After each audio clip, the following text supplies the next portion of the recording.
Hey everybody, John Huber here for my last video regarding the whole Kirwan Commission issue.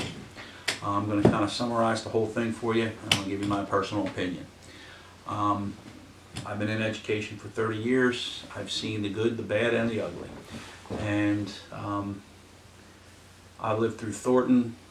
I've lived through reading across the curriculum, writing across the curriculum, back to the basics, No Child Left Behind, MSA, MSPP. One of these days I'm gonna draw up a list and go through all the things that we've been through. Been through them all, and I'll give you my personal opinion on this. First, a real quick summary.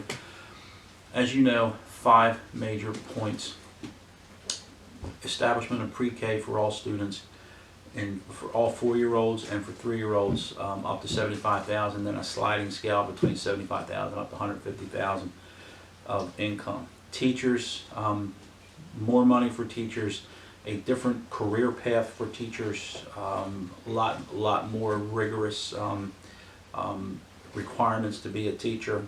Career and college readiness, identifying students as either career and college ready by the end of the 10th grade. If they are, then they have access to certain programs. If they're not, then there's some remedial things put in place. More rigorous, number 4 is just essentially more resources, counselors and things, the establishment of establishment of what they call community schools. Community schools are for students or for what they call stressed communities, or poverty level type of areas. And then lastly, number 5 is the development of an oversight board, which is a board of 7 people, a staff of 15, appointed by the governor with the consent of the Senate to essentially manage and implement this entire thing. That is a review. My personal opinion on all this, as you know, and if you've been watching, is I'm not a big fan of government. I don't believe government can get things right, no matter how hard they try. And this is an enormous expansion of government, of its powers. There was even talk, if you remember back in my very first video, there's a whole talk about having the need to revise a lot of the Maryland laws regarding who can provide pre-K and who can, private providers of pre-K, daycare, that sort of thing.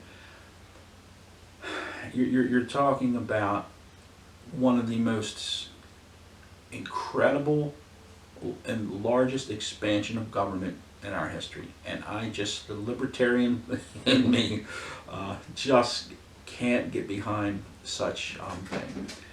The pre-K piece seems to make sense, but the research out there is still a little mixed on whether pre-K really does it or really does the trick or not. The bottom line is it's all about government taking over what families should be doing. Now, and then a lot of people would argue and say, well, the families aren't doing it, therefore somebody has to do it. I just don't believe it's government's role. That's my personal responsibility. I think we need to get into the families. But here's the real issue that I have with this. One sentence in that entire report mentioned student behavior. One sentence. It said I can't remember which one it was, it said provide more, it might have been in with the teachers, provide more staff development for teachers to manage student behavior. That, coming from 30 years in the public schools, folks, that is just, I'm just continue to be dumbfounded how there is just a blind eye to the way students behave in our schools. I can tell you this from personal experience, and I've heard this from some very higher ups. The teachers don't want disruptive kids in their class. The parents of the non-disruptive kids don't want them in their class.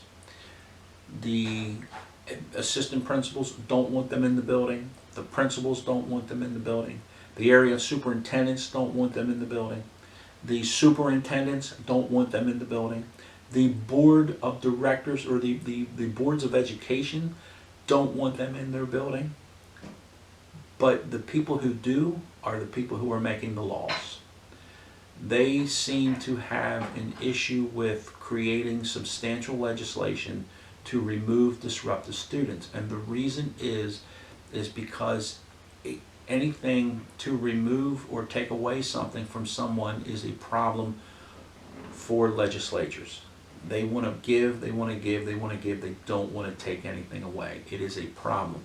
Disruptive behavior in our schools is a huge problem. I am shocked that the teacher union folks are so incredibly in favor of all this without a mere mention of why this issue was not addressed.